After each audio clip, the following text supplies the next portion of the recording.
Fala pessoal, beleza? Gente, vamos lá? A aula de hoje então vai ser sobre segunda lei de Mendel, legal? Também conhecida como lei da segregação independente, beleza? A gente vai fazer um comparativo aqui com a primeira lei de Mendel, né? Entender um pouquinho o que era a primeira lei de Mendel para poder a gente explicar para você com muita calma sobre a segunda lei de Mendel, beleza? Vem comigo, vamos lá. E aí pessoal, vamos lá, ó. Segunda lei de Mendel, ok? Também conhecida como segregação independente. Vai lá. Galera, quando a gente trabalha com a primeira lei de Mendel, tá? Nós estamos trabalhando aqui, como vocês estão vendo no esquema, com um único par de alelos, por exemplo, o alelo azão e o alelo azim, um par, que estão determinando uma única característica, que nesse caso é pele normal, correto? Um par de alelo, um caráter, primeira lei de Mendel. Quando você fala em segunda lei de Mendel, aí você já está trabalhando com dois pares de alelos ou mais. Por exemplo, ó, aqui eu tenho o par azão-azinho, do outro lado eu tenho um outro par que é o par bezão-bezinho. Eu tenho dois pares de alelos que estão determinando duas características. Se você tiver dois pares, três pares de alelos, quatro pares de alelos, cinco pares de alelos ou mais, resumindo, a partir de dois pares de alelos, você chama de segunda lei de Mendel. Beleza? Também chamada de segregação independente. Bom, o conceito que Mendel, né, o famoso pai da genética, deu para a segunda lei foi essa. Ó. Ele concluiu, através de seus experimentos, que na formação de gametas, espermatozoides e óvulos, o pai responsável por uma característica separa-se, palavrinha mágica, independentemente de outro par de fatores responsável por outra característica. Neste caso, quando se analisa, olha lá, dois pares, três pares ou mais caracteres ao mesmo tempo, fala-se em dihibridismo, trihibridismo ou também chamado de polihibridismo, respectivamente. Tá legal? Gente, algo muito importante de você trabalhar é o seguinte, quando você fala em segregação independente, quer dizer que os alelos, na hora de formar os gametas, eles se separam independentemente, realizando todas as combinações possíveis. Tá? Se você analisar um determinado cromossomo, como eu estou desenhando aqui para você, ó, que é o centrômero dele, então o cromossomo ele apresenta uma região, tá, que nós chamamos de locus. Tá aqui, por exemplo, locus é onde o alelo se encontra. Nesse caso eu vou representar pelo alelo azão. Agora, eu posso ter um outro cromossomo também, né? Olha aqui, um outro cromossomo também aqui com centrômero e também com seu locus. O primeiro cromossomo você tem um alelo azão, já esse você tem um alelo azinho. Você percebe que os alelos estão localizados em cromossomos separados. Isso é uma característica da segunda lei de Mendel, tá? Olha o desenho aqui que massa, ó. Aqui você tem o alelo azão, que está em um cromossomo, já o alelo azinho está em outro cromossomo. Ao mesmo fato, o bezão está em um cromossomo, e aí o bezinho se encontra em outro cromossomo. Como você está vendo, eles estão localizados em cromossomos o quê? Separados, não é isso? E aí, professor, eles se combinam? Bom, então vamos lá. Para ter a combinação entre eles, olha lá, o azão pode se parear com o bezão, mas o azão também pode se parear com o bezinho. Ou então o azinho pode combinar com o bezão, ou então o azinho pode combinar com o bezinho. E aí você vai ter a formação de quatro gametas diferentes em iguais proporções. Azão, bezão, beleza. Azão, bezinho, joia. Azinho, bezão. E aqui, azinho, bezinho. Quatro gametas, ou quatro espermatozoides, ou quatro óvulos, como queira, em igual proporção. Você pode ver que todos eles têm a mesma proporção. Dá uma olhada lá. 25%, 25%, 25%, 25%. Isso é característica da segunda lei de Mendel. Beleza? Bom, gente, agora para a gente poder continuar, vamos fazer o seguinte, vamos fazer um teste, um treinamento em relação à teoria em si. Textura e cor de semente de ervilhas de cheiro. Como todo mundo sabe, né? Mendel trabalhava com as ervilhinhas. Se a ervilha for amarela, ela tem, olha lá, ó, gene dominante Vzão, tanto que ela pode ser Vzão, Vzão ou Vzão, Vzinho. Já verde é recessiva, Vzinho, Vzinho. O liso é dominante, Rzão, Rzão ou Rzão, Rzinho. E o rugosa é Rzinho, Rzinho. Então aqui você tem duas características, a cor, amarela e verde, e textura, lisa e rugosa.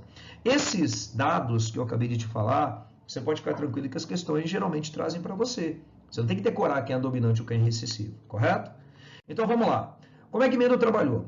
Mendel iniciou com uma geração parental. Ele pegou uma ervilha amarela e lisa, olha lá galera, ó, pura.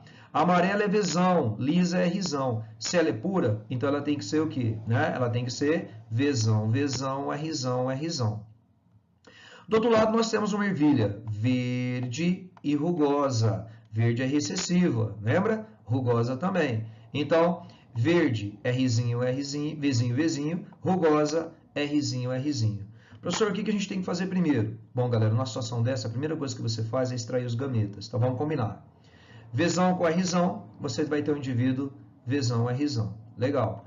Vzão com Rzão, novamente Vzão, Rzão. Vamos para o segundo V agora. Vzão, Rzão, Vzão, Rzão. E aqui, Vzão, Rzão, novamente Vzão, Rzão. Teremos 4 gametas Vzão, Rzão.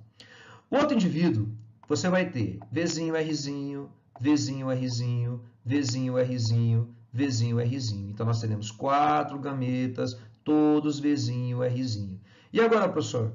Bom, gente, agora, esses 4 gametas iniciais, que vocês estão vendo aqui, que podem ser 4 espermatozoides ou 4 ovos, tanto faz, eles têm que fecundar 4 espermatozoides. Se o primeiro for espermatozoide, o segundo tem que ser óvulo, é claro. Mas se você observar, todo mundo é Vzão, Rzão, todo mundo é Vzinho, Rzinho. Então, na hora de você fazer a combinação de Vzão, Rzão com Vzinho, Rzinho, só vai dar Vzão, Vzinho, Rzão, Rzinho, certo? Vzão com Vzinho, Vzão, Vzinho, Rzão com Rzinho, Rzão, Rzinho. Nós vamos ter, então, na primeira geração, 100% de ervilhas Vzão e Rzão. Professor, o que é uma ervilha Vzão? Bom, Vzão é uma ervilha amarela. O que é uma ervilha que está levando o alelo Rzão? É uma ervilha lisa. E se você observar, né, os indivíduos todos serão Vzão, Vzinho, Rzão, Rzinho, ou seja, duplo heterozigotos. Galera, essa foi a primeira geração, a chamada geração F1. Professor, e agora? Bom, gente, agora Mendel pegou uma ervilha Vzão, Vzinho, Rzão, Rzinho e realizou uma autofecundação. O que quer dizer isso? Pegou a própria ervilha e cruzou com ela mesma. Então vamos lá, vamos analisar aqui o que a gente pode encontrar. Você vai fazer distributiva normalmente, ó. Vzão, Rzão, Vzão, Rzinho, Vzinho, Rzão, Vzinho, Rzinho. E aí você vai ter 4 gametas todos diferentes. Vzão, Rzão, Vzão, Rzinho, Vzinho, Rzão e Vzinho, Rzinho. Aqui vai ser a mesma coisa. Vzão, Rzão, Vzão, Rzinho, Vzinho, Rzão, Vzinho, Rzinho. Então, nós teremos aqui também 4 gametas todos diferentes. Professor, e agora? Bom, gente, agora você tem que jogar num quadro, chamado de quadro de Punnett, não é isso? O que eu vou fazer? Eu vou pegar agora esses 4 gametas iniciais e vou colocar para você aqui na vertical. E vou pegar aqueles outros 4 gametas que vocês estão vendo aqui do outro lado e vou colocar na horizontal. Professor, e agora? Bom, gente, agora você tem que combinar o primeiro Vzão, Rzão com o primeiro Vzão, Rzão da linha, da coluna, certo? Você vai pegar todos esses 4, ó, 1, 2, 3, 4, esses 4 gametas da coluna, e vai cruzar com os 4 gametas da linha, fecundar, não é isso? Vzão, Rzão, Vzão, Rzinho, Vzinho, Rzão, Vzinho, Rzinho. Então, se eu pegar aqui, como você está vendo, né, o primeiro Vzão, Rzão, e fazer a fecundação com o primeiro Vzão, Rzão, você vai ter um indivíduo Vzão, Vzão, Rzão, Rzão. Eu vou combinar a primeira linha com a segunda coluna, Vzão, Vzão, Rzão, Rzinho. Primeira linha com a terceira coluna, Vzão, Vzinho, Rzão, Rzão. Primeira linha com a quarta coluna, Vzão, Vzinho, Rzão, Rzinho. E aí, galera, você vai repetir isso na segunda linha, na terceira linha e na quarta linha, ok? Então, nós vamos ter aqui, se você contar nessa tabela, 16 descendentes. Professor, e agora? Como que eu faço para saber quais os indivíduos que nós podemos esperar desse cruzamento? Bom, gente, como você acabou de ver aqui, né, nós acabamos de obter aqui a geração F2, não é isso? Beleza, o que você vai fazer então para ter essas respostas? Você tem que pegar aqui uma lógica, tá? Eu quero que você comece a trabalhar em cima dessa lógica para ficar mais fácil para você nunca errar. Você vai fazer o seguinte, você vai olhar nessa tabela e vai contar quem tem os 2 dominantes, ou seja, o Vzão e o Rzão ao mesmo tempo. Professor, por que você pôs Vzão traço e Rzão traço? Porque pode ser Vzão, Vzão ou pode ser Vzão, Vzinho. Pode ser Rzão, Rzão, como pode ser Rzão, Rzinho, certo? Então, você vai pegar, primeiro, os dois dominantes, o Vzão e o Rzão. Depois, só o primeiro dominante, que é o Vzão. Depois, só o segundo dominante, que é o Rzão. E depois, todo mundo recessivo. Legal? Então, você vai contar na tabela, repetido, quem tem os 2 dominantes, depois quem tem só o primeiro, depois quem tem só o segundo e depois todo mundo recessivo. Vamos olhar para a tabela, vamos lá. Contando agora quem tem os 2 dominantes, o Vzão e o Rzão. Aí, galera, ó, aqui tem Vzão, aqui tem Rzão. Então, isso serve para a gente. Segundo caso, Vzão é Rzão, serve. Vzão é Rzão, serve. Vzão é Rzão, serve. Vzão é Rzão, também serve. Esse não serve, ó, não tem Rzão, certo? Esse outro serve, Vzão é Rzão, esse não tem Rzão, não serve. Vzão é Rzão serve, Vzão é Rzão serve, esse não tem Vzão, esse não tem Vzão, esse não tem Vzão, esse não tem Vzão, esse não tem Rzão, mas o último ali serve. Então, se você contar ali, tem 9 em 16. 9 em 16 tem Vzão. Professor, e agora? Agora você vai contar só aqueles que têm Vzão. Professor, o que eu já contei, eu conto de novo? Não, porque o que vocês já estão na estatística, então você não precisa contar novamente. Então, galera, agora só quem tem Vzão. Esse aqui serve, ó.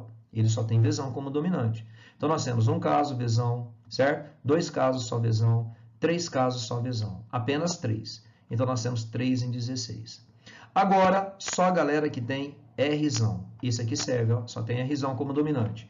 1, 2, 3. Então, de novo, 3 em 16. E para fechar, todo mundo recessivo, olha lá, 1 em 16. Professor, e agora, como é que eu faço para saber o fenótipo de cada um? Bom, galera, o primeiro caso que você está vendo aqui, né, que deu 9 em 16, você pode perceber que ele tem, né, conforme você está vendo aqui, o Vzão. Então, significa que ele é amarelo. Mas ele também tem Rzão. Então, de acordo com a legenda que nós vimos lá atrás, se tiver Vzão é amarelo, se tiver Rzão é lisa. Então, aqui nós temos amarelas e lisa. Segundo caso, tem Vzão é amarela, mas Rzinho é Rzinho. Então, elas são rugosas. Terceiro caso, ela não tem Vzão, só Vzinho, Vzinho. Então, ela é verde. Mas ela tem Rzão, então ela é lisa. Então, verdes e lisas. E último caso, tudo recessiva, só um caso, ela é verde e rugosa. Legal? Bom, galera, para fechar, você precisa saber qual é a proporção fenotípica. Professor, como é que eu faço isso? É só você olhar, gente, a proporção que você acabou de encontrar. 9 para 3, para 3, para 1. Como é uma proporção, olha lá, ó, eu vou pegar e vou dividir, né, vou cortar, cancelar todos esse número 16, então eu vou ter 9 para 3, para 3, para 1. Então, sempre que você pegar uma questão em que tanto o indivíduo masculino quanto o feminino, né, forem duplo heterozigoto, a proporção sempre vai ser essa. 9 em 16, 3 em 16, 3 em 16, para 1 em 16. Quer ver? Ó, eu vou te mostrar aqui um exemplo, né, do que eu estou te falando. Vem comigo. Em determinada planta, flores vermelhas são condicionadas por um gene dominante Vzão. E as brancas pelo seu alelo recessivo Vzinho. Legal? Então aqui a branca é Vzinho. Folhas longas são condicionadas por um gene dominante Czão. E folhas curtas pelo seu alelo recessivo Czinho. Ou seja, o indivíduo é Czinho. Esses dois pares de alelos localizam-se em cromossomos diferentes. Aí, ó, segundo a lei de Mendel. Do cruzamento entre plantas heterozigóticas. Aí, galera, acabei de te falar, ó. Você tem aqui um exemplo de uma planta duplo heterozigota, Vzão, Vzinho, Czão, Czinho, cruzada com uma outra que também é dupla heterozigota, Vzão, Vzinho, Czão, Czinho. Para os caracteres, resultarem 640 descendentes. Desses, espera-se que o número de plantas com flores vermelhas e curtas seja, e o exercício foi massa, ó, ele já deu para você o genótipo, ó, vermelha Vzão e curta Czinho. Professor, e agora? Bom, gente, sem problema, vamos pegar o pai e a mãe, ó, Vzão, Vzinho, Czão, Czinho, com Vzão, Vzinho, Czão, Czinho. E o massa é que você já sabe a resposta. Os dois são duplo heterozigotos. Professor, qual que é a lógica? A lógica eu te ensinei. Você vai pegar aqui e vai analisar quem tem os dois dominantes, depois só o primeiro dominante, depois só o segundo alelo diferente dominante e depois todo mundo recessivo. Professor, e a resposta? Você já sabe. 9 em 16, 3 em 16, 3 em 16 e 1 em 16. Então, para não perder tempo, como ele quer o indivíduo Vzão, Czinho, Czinho, é só você olhar aqui, ó. Vzão, Czinho, Czinho dá quanto? 3 em 16. Professor, qual que é a resposta? Fácil. Pega agora, ele quer do total de 640, certo? Pega 640 e multiplica por 3 em 16. Se você pegar 3 e multiplicar por 640, vai dar 1920. Dividido por 16, você vai ter como resposta, olha lá, 120. Beleza, galera? Gabarito, letra E. Questão tranquila. Beleza, gente? Agora eu vou te explicar aqui rapidão, né? Como que você faz para determinar o número de gametas de um indivíduo, tá? É fácil. Tem uma formulinha muito tranquila que é essa aqui, ó. 2 elevado a n. Professor, o que é o n? N é igual ao número de pares de heterozigotos. Então vamos supor que você pegue aí um exercício, né, como você está vendo aqui, em que o indivíduo dá para você 4, 5, 6, 7 pares de alelos diferentes, ele pede só o número de gametas. Então é fácil. É só você contar o número de gametas, o quê? Heterozigoto. Professor, e os homozigotos? Os homozigotos você não conta. Quer ver? Vamos lá. Você tem aqui um indivíduo azão, azão. Esse não serve, não conta. Bzinho, bezinho, não serve, não conta. Czão, czinho serve, ó, é heterozigoto. Dzão, dzão não é. Ezinho, ezinho também não é. Correto? Então, olha lá, ó, você vai ter apenas um par de alelo heterozigoto. A fórmula é 2 elevado a n, fica 2 elevado a 1, 2 elevado a 1, então você vai ter 2 gametas. Nossa, ridículo. Tranquilo, tranquilo, tranquilo. Vamos olhar para essa aqui, ó. O indivíduo é azão, azinho hétero, bzão, bezinho hétero, czão, czinho hétero, dzão, dzinho hétero. Aí, galera, ó, você tem 1, 2, 3, 4 pares de alelos. Então, fórmula 2an, 2 elevado a quarta. O duro é que tem aluno que faz assim, ó, 2 vezes 4, 8. É ou não é? Aí ele fala, eu manjo. Olha que massa, né? O cara não sabe matemática. É 2 vezes 2 vezes 2 vezes 2, galera. Beleza? 4 vezes. Então, dá 16. Cuidado. A letra C, você tem aqui o indivíduo hétero, um par, mais o indivíduo hétero, 2 pares. Então, nós temos 2 elevado a n, 2 ao quadrado, 2 vezes 2, 4. Tranquilo. Letra D, azinho, azinho não conta. Bzão, bezinho, conta. Czão, czinho, hétero, conta. Dzão, dzinho, hétero, conta. Ezinho, ezinho, homozigoto, não conta. Então, você tem 3 pares de alelos diferentes. Então, resposta 2 ao cubo, 2 vezes 2 vezes 2, resposta 8. E a letra E, você tem aqui homozigoto e homozigoto. Professor, não tem nenhum. Beleza, se não tem um, é 2 elevado a 0. Todo número elevado a 0, lembra? Todo número elevado a 0 vale quanto? 1. Um gameta diferente. Isso aí, galera. Obrigado. Valeu. Segunda lei de Mendel, aula concluída. Valeu, grande abraço. Até mais. Tchau.